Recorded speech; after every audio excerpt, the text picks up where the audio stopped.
даму жастар орталығының балалары келіп, үйге уборка жасап берді, аяғымды шығарбағам, өзім зейнеткермін.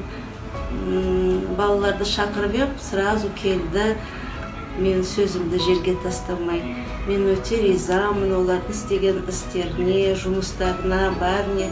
Сондай көп рахметімді айтамын.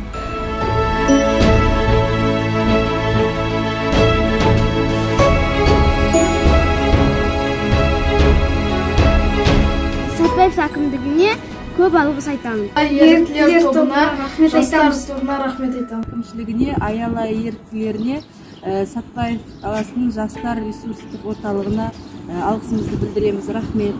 Қаласына, Аяла еріктілеріне, Сәтбаев қаласына рахмет айтамыз.